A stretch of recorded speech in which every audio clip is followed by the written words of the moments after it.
I appreciate the treasury benches کہ جب senator محسن عزیز صاحب بولے ہیں تو pin drop silence, no interruption. I give the floor to Senator Rubina Qayyum Khani.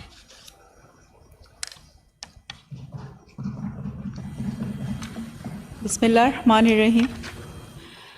Thank you mister chairman. سب سے پہلے تو میں اللہ کے بعد اپنی پارٹی اور اپنی لیڈرشپ کا شکریہ ادا کروں گی کہ جنہوں نے 2002 سے مجھے ایک ورکر کو جو ہے پہلے نیشنل اسمبلی میں, پھر پروونشل اسمبلی میں, اور پھر اب ایوان بالا میں جو ہے یہ موقع دیا ہے کہ میں اپنی پارٹی کو ریپرزینٹ کروں. You had also been the provincial minister. جی, اور میں مجھے پارٹی نے مجھ پہ اعتماد کیا, مجھے پروونشل منسٹر بھی بنایا, اور آپ کے ساتھ بھی as a prime minister, as a جو ہے وہ سینٹ چیئرمین, آپ کے سپرویژن میں جب آپ پرائم منسٹر تھے آپ نے ہمیشہ بڑی جو ہے وہ آپ نے ایک شفقت کا ہاتھ رکھا, اور خاص طور پر میں سمجھتی ہوں جو ہم لوگ نیو کمرز تھے, اپنے بچوں کی طرح جو ہے ہم لوگوں کو ہمیشہ شفقت کی طرح جو ہے وہ ٹریٹ کیا.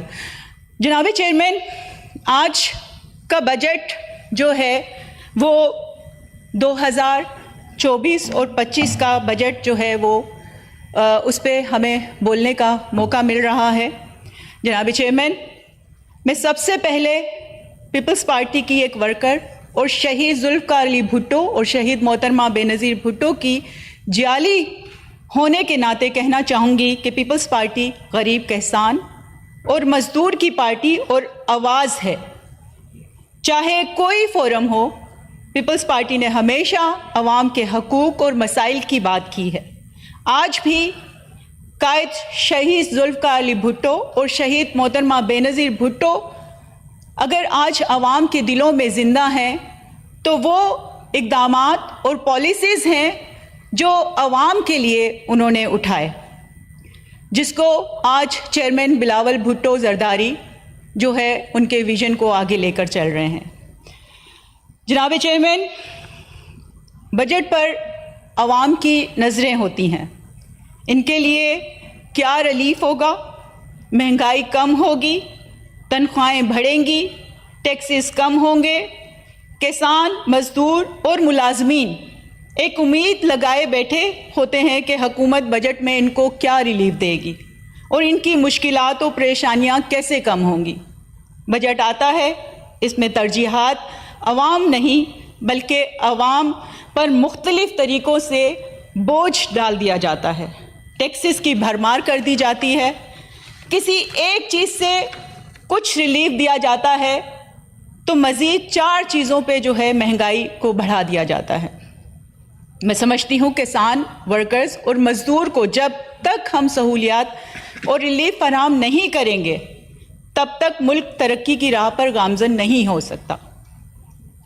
میں سمجھتی ہوں بجٹ ایک اہم مرحلہ ہوتا ہے, اس پر بہت پہلے تیاری کی جانی چاہیے, اور سب جتنے اگر آپ کے ساتھ کوئی کولیشن پارٹیز ہیں تو ان کو بھی اعتماد میں لینے کی ضرورت ہوتی ہے. میں نے اس بجٹ دستاویز کو کچھ پڑھا, پرانی ناکام پالیسیز تھیں, انہی کا تسلسل تھا. پیپلز پارٹی کو کی دی گئی تجاویز اور آپشنز پر اگر غور کیا جاتا بجٹ کی صورتحال کچھ اور ہوتی. پیپلز پارٹی کو بجٹ کے بارے میں اعتماد میں نہیں لیا گیا. جناب چیئرمین, کیا ہی جلدی تھی کہ بس کاغذات کی بھرمار کر کر ایک دستاویز بنا کر پیش کر دیا گیا. ایسا نہیں ہوتا. میں سمجھتی ہوں ہمیں اپنی معیشت کو مضبوط کرنے کے لیے بروقت اور مؤثر اقدامات اور فیصلے لینے کی ضرورت ہے. لانگ ٹرم پالیسیز پر کام کرنے کی ضرورت ہے. جناب چیئرمین, ہم یہ دیکھیں تعلیم، صحت جیسے اہم شعبوں کے لیے ہم نے بجٹ میں کیا رکھا ہے. اسٹیشنری پر ٹیکس لگا دیا گیا ہے، اس سے تو مزید تعلیم مہنگی ہوگی.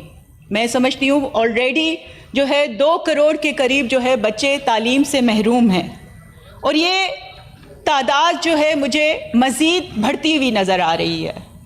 چائلڈ رائٹس کو ہم دیکھیں, مارکیٹوں میں ہمیں کم عمر بچوں کی ایک بڑی تعداد کام کرتے ہوئے نظر آتی ہے. کوئی چیک اینڈ بیلنس نہیں ہے, اس پر ہمیں کام کرنے کی ضرورت ہے. جناب چیئرمین, جس طرح سے آپ اور ہم اور پاکستان پیپلز پارٹی ہمیشہ کہتے ہیں کہ منورٹی اور خواتین ہماری کانسٹیٹوئنسی ہے, اور ہماری پریورٹی ہے, خاص طور پر پاکستان پیپلز پارٹی کے منشور میں ہے کہ خواتین کو امپاور کیا جائے, اور آپ بھی ہمیشہ اپنی اسپیچ میں یہ کہتے رہے ہیں. لیکن اس بجٹ میں مجھے خواتین, بچے اور جو ایک پسا ہوا طبقہ ہے اس پہ کوئی بھی ریلیف نظر نہیں آتا, اور نہ ہی وہاں پر جو ہے کوئی امپاورمنٹ کی بات کی جاتی ہے. تو میں جناب چیئرمین یہی کہوں گی کہ ابھی جو اگر ہم اپنے اس کو ریویو کریں اور خواتین کو امپاور کرنے کے لیے, اور اسپیشلی ہماری منورٹی کو جو ہے وہ کے لیے جو ہے اگر کچھ ایسے اقدامات کیے جائیں اس بجٹ میں جو ان کو امپاور کرے, تو میں سمجھتی ہوں یہ بہتر ہوگا. جناب چیئرمین, قصور حکومت کا خود کا ہوتا ہے, میں یہ کہوں گی, اور جب ناکام اور کمزور پالیسیوں کی وجہ سے مسائل حل نہ ہو رہے ہوں تو اداروں کی نچکاری کی آوازیں سنائی دی جا رہی ہوتی ہیں. کسی صورت میں سمجھتی ہوں پاکستان پیپلز پارٹی پرائیویٹائزیشن کو قبول نہیں کرے گی. پہلے ہی ہمیں دیکھنا چاہیے کہ ہماری معیشت کی کیا صورتحال ہے. انڈسٹریز بند ہیں, لاکھوں افراد بے روزگار ہیں. کون ذمہ دار ہے مسائل کے حل کرنے کو؟ کون کرے گا؟ جناب چیئرمین, میں سمجھتی ہوں پیپلز پارٹی نے جو 10 نکات دیے ہیں, تجاویز دی ہیں, ان پر اگر غور کر لیا جائے تو بہت سارے مسائل کا حل نکل سکتا ہے. جناب چیئرمین, میں یہاں پر یہ بات بھی کہنا چاہوں گی کہ صوبوں کو ان کا حق دیا جائے. جب ہم اپنے حلقوں میں جاتے ہیں تو وہ سوال پوچھتے ہیں NFC ایوارڈ اور دیگر جو معاہدے ہمارے حکومت کے ساتھ ہوئے ہیں صوبوں کے ساتھ, صوبوں کے حوالے سے ان پر عمل درآمد ہوا ہے کہ نہیں.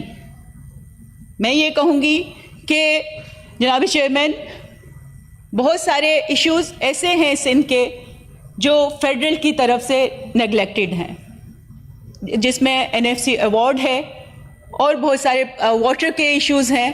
تو میں یہ کہوں گی کہ سندھ کے حوالے سے جو ایشوز ہیں ان پہ جو ہم کیونکہ کوalition میں ہیں تو ہمارے ان ایشوز کو جو ہے وہ ایڈریس کیا جائے.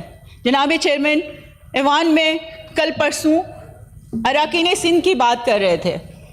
صرف اتنا کہوں گی کہ سندھ حکومت بلاول بھٹو زرداری کی قیادت میں بڑے بڑے دعوے کرنے کے بجائے کام کر رہی ہے, اور جو نظر بھی آ رہا ہے, ٹرانسپورٹ کا معاملہ ہو, عوام کے حقوق اور مسائل کا معاملہ ہو, صحت و تعلیم کا معاملہ ہو, سندھ حکومت ہر طرح سے اپنے عوام کو فیسیلیٹیٹ کرنے کے لیے آئے دن نئے پروجیکٹس جو ہے وہ انٹروڈیوس کراتی رہتی ہے, اور اس پہ امپلیمنٹیشن کو بھی انشور کرتی ہے. دوسرا, جناب چیئرمین, میں یہ کہوں گی کہ میری جو اپوزیشن پارٹی ہے ہماری PTI, ان کا بہت احترام ہے, ان کی رائے کا احترام ہے, اور جب میں دیکھتی ہوں ان سے, جب میں پرسنلی کبھی بات کر رہی ہوتی ہوں, یہ بڑے انٹلیکچوئل بھی ہیں, پڑھے لکھے بھی ہیں, لیکن ان کو جب مسائل کے ایشوز کی بات ہوتی ہے, جب ہم ان کو دعوت دیتے ہیں کہ آئیں ایک میز پہ بیٹھیں, تب ان کو نہ جانے کیا ہو جاتا ہے کہ ان کی ضد اور انا, جس کی وجہ سے میں سمجھتی ہوں آج عمران خان صاحب جو ہے وہ جیل بھی کاٹ رہے ہیں. کیا ہی اچھا ہوتا کہ یہ ایک میز پہ بیٹھتے, ملکی مسائل کا حل کرتے, جس طرح سے چیئرمین بلاول بھٹو صاحب نے ان کو دعوت دی, جس طرح سے آپ دیکھیں کہ COD شہید محترمہ بے نظیر بھٹو صاحبہ نے سائن کیا, اور پھر نون لیگ کے ساتھ ہم بیٹھے, اور آج ان کے ساتھ ملکی مسائل پر ہم بیٹھے ہوئے ہیں. ہمیں کوئی شوق نہیں ہے حکومتوں کا, ہم نے جیلیں کاٹی ہیں, ہم نے شہادتیں قبول کی ہیں, ہم نے وہ چیزیں کی ہیں جو ہم نے جرم نہیں کیا تھا. 11 سال جو ہے ہمارے آصف علی زرداری صاحب نے جو ہے وہ جیل کاٹی ہے. تو یہ ساری قربانیاں دے کے آج ہم اس ٹریک پہ جمہوریت کو لے کر آئے ہیں. تو خدارا ڈکٹیٹرشپ بہت بری ہے, آپ لوگوں نے نہیں دیکھی ہے, ہم نے دیکھا ہے ضیاء کا دور, ہم نے دیکھا ہے مشرف کا دور. آپ لوگوں نے وہ کچھ بھی نہیں بھگتا جو پاکستان پیپلز پارٹی نے جو صحبتیں بھگتی ہیں.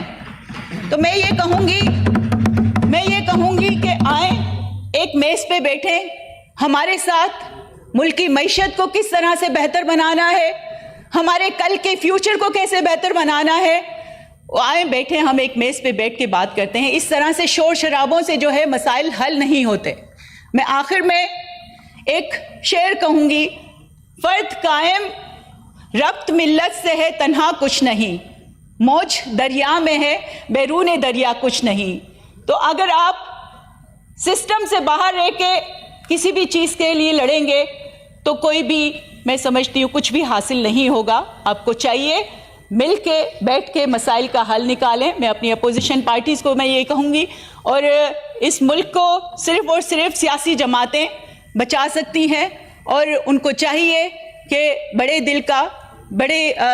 کھلے دل سے جو ہے ایک دوسرے کو ویلکم کریں اور جو ہے ملکی مسائل کا حل کریں. Thank you. فوزیہ صاحبہ, سینیٹر فوزیہ, 1 بجے نماز